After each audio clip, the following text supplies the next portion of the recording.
আসসালামু আলাইকুম বন্ধুরা, কেমন আছেন? আপনাদের সবাইকে স্বাগত জানিয়ে শুরু করছি আরেকটি ভিডিও। উইকেন্ড ট্রাভেলার আজকে এসছে ঢাকা আন্তর্জাতিক বাণিজ্য মেলা 2022-এ। এইবার 2022-এ এই নতুন ভেন্যুতে মেলা অনুষ্ঠিত হচ্ছে। এই ভিডিওতে পুরো মেলা আপনাদের ঘুরে দেখাবো এবং পুরোনো ভেন্যু থেকে নতুন ভেন্যুতে কিভাবে আসা যায় সেই তথ্য আপনাদের জানাবো। সবার আগে চলুন টিকিট করে ফেলি। একটা টিকিট দেন। কয়টা? একটা। টিকিট কিংবা পার্কিং এর মূল্য যদি আপনারা বিকাশে পেমেন্ট করেন 50% ডিসকাউন্ট। Thank you. আমি এখন মেলার 3 নম্বর গেটে, পেছনের গেটে। কারণ পার্কিং থেকে এই গেটটি একদমই কাছাকাছি।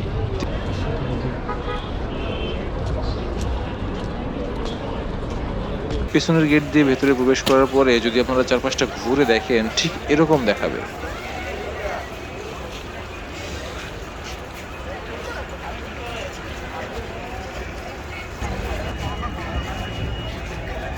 আপনারা যারা 1 নম্বর গেট দিয়ে ঢুকবেন তারা ঠিক এইরকম একটি ভিউ পাবেন। মেলা একদমই ফাঁকা। এর পেছনে অবশ্য অনেকগুলো কারণ রয়েছে। নতুন ভেন্যু, কোভিড, কমিউনিকেশন, তাছাড়া শুরুর দিকে মেলায় ক্রাউড একটু কমই থাকে। বন্ধুরা দেখুন বাণিজ্য মেলার পুরনো ভ্যানুর বর্তমান অবস্থা। বন্ধুরা আমি এখন এখান থেকে যাত্রা শুরু করছি নতুন ভ্যানুর উদ্দেশ্যে। ঢাকা আন্তর্জাতিক বাণিজ্য মেলা 2022 পূর্বাচল উপশহরের 4 নং সেক্টরের Bangabandhu Bangladesh China friendship exhibition সেন্টারে স্থায়ীভাবে আয়োজন করা হয়েছে। ঢাকা থেকে এই স্থানটি একটু দূরে, এছাড়া পাবলিক বাসেরও খুব বেশি সুবিধা নেই। আবার 300 ফিটের রাস্তার কাজও শেষ হয় নাই। সব কিছু মিলে কমিউনিকেশন ভালো বলার মতো কোনো কিছু খুঁজে পেলাম না।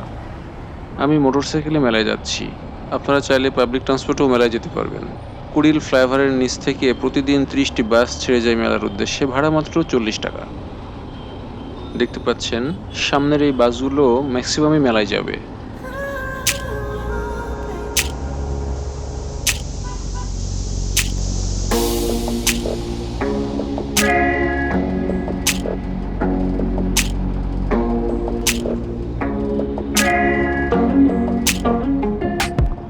চলে এসেছি 300 ফিটের শেষ মাথায়, আর কাঞ্চন ব্রিজের খুবই কাছাকাছি।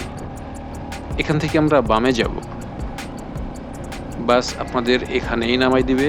এখান থেকে যদি আপনারা হাঁটেন হয়তো 10-12 মিনিট সময় লাগবে। চাইলে আপনারা রিক্সাও নিতে পারবেন। ভাড়া 10-20 টাকা নেবে আর কি। হাতের ডান পাশে মেলার 1 নম্বর গেট।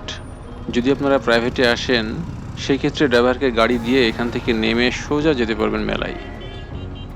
তবে আমি মোটরসাইকেল পার্কিংয়ে রেখে দেন মেলায় ঢুকবো।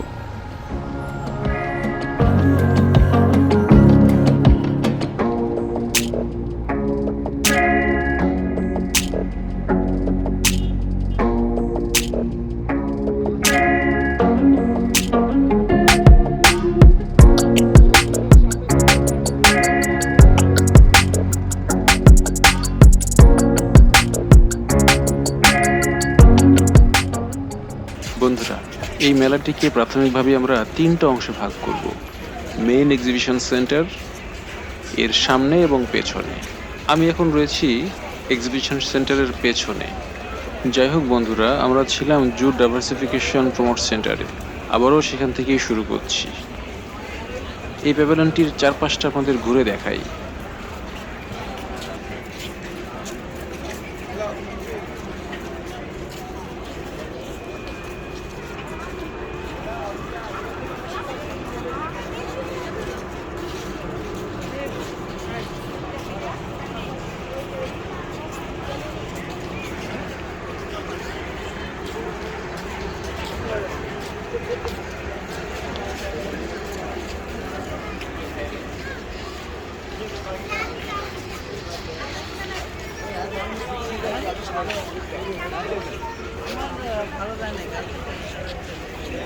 খাবারের দোকানগুলো মূলত এপাশেই রয়েছে, আর এই পাশটার সব থেকে আকর্ষণীয় বিষয় হচ্ছে মসজিদ। এছাড়াও কি আছে চলুন ঘুরে দেখা যাক।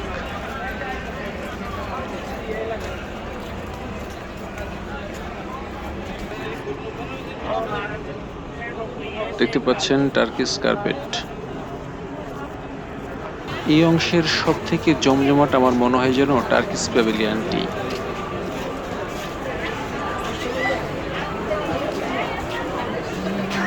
দেখতে পাচ্ছেন টার্কিশ প্যাভিলিয়নের ভেতরের অংশ।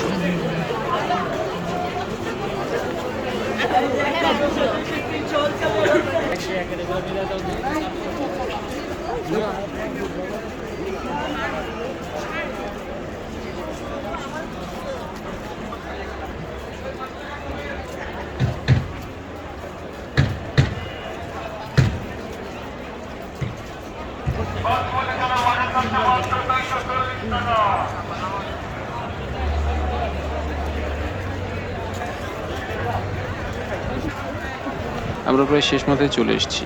সামনে গিয়ে বামে টার্ন নিলে এই খাবারের দোকানগুলো পাওয়া যাবে। ঠিক এখান থেকে বামে গেলে খাবারের দোকান, আর ডানে গেলে এক্সিবিশন সেন্টারের সামনের পাশটাই যাওয়া যাবে।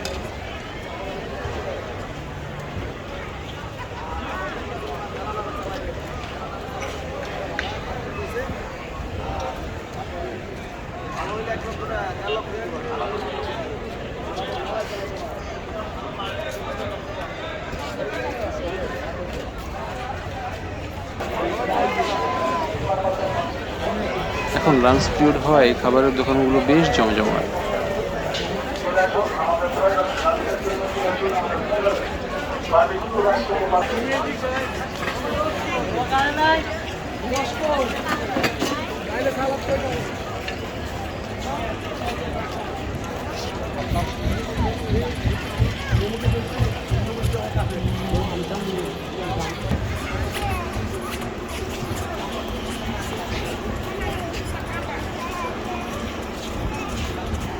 ঘুরে ফিরে আবার জুট ডাইভার্সিফিকেশন এক্সিবিশন সেন্টারের সামনে চলে এসেছি।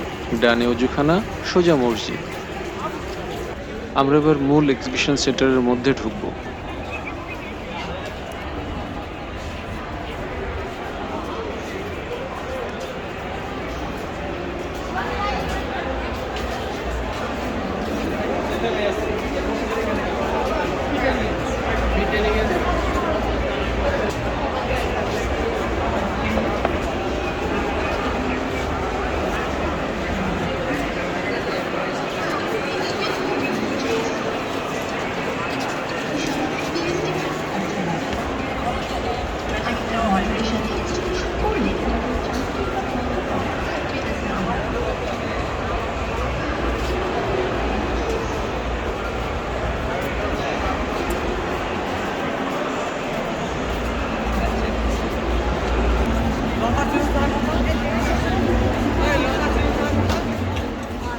মূল এক্সিবিশন সেন্টারের পশ্চিম পাশের যদি চারপাশটায় ঘোরেন ঠিক এই রকম দেখাবে।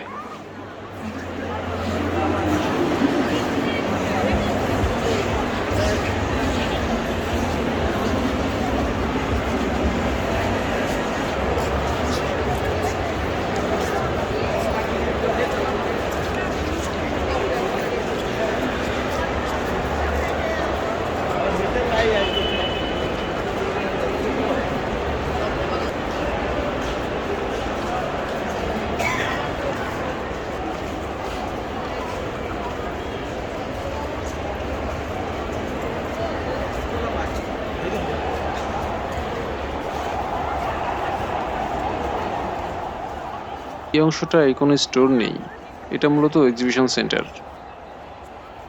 এটা পার হয়ে ওই পাশে সবার স্টোর রয়েছে।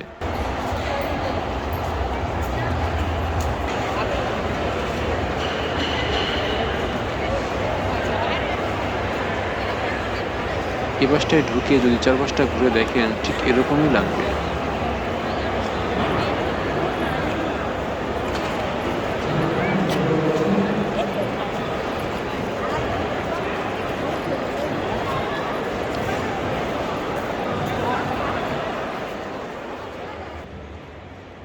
এই অংশে চোখে পড়ার মতো প্যাভিলিয়ন বলতে গেলে এই কাশ্মীর হেরিটেজ, এই প্যাভিলিয়নটি। চলুন ঘুরে দেখাই।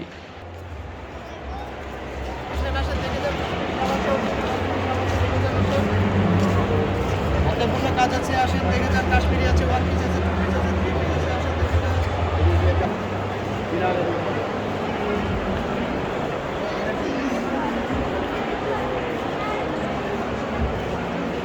এই যে আপনারা এদিকে ভালো one piece kameez top sweater কোটি এর পাশে। মূল এক্সিবিশন সেন্টার দেখা শেষ। এবার আমি আপনাদের দেখাবো সামনের অংশ।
মেলার এই অংশে এসে ফ্রিতে লেফট রাইট ডান্স দেখার সৌভাগ্য হলো, যে ডান্সের জনক তুরস্কের আইসক্রিম বিক্রেতা।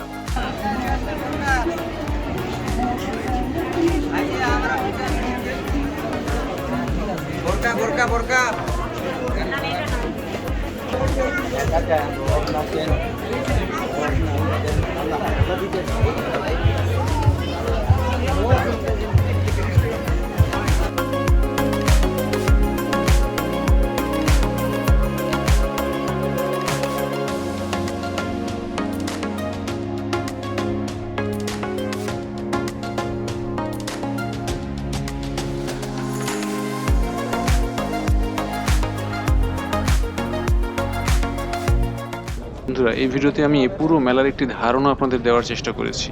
কতটুকু সাকসেস হলাম জানি না। যদি ভালো লাগে সাবস্ক্রাইব করতে ভুলবেন না। আজকের মতো বিদায় নিচ্ছি। সবাই ভালো থাকবেন। আল্লাহ হাফেজ।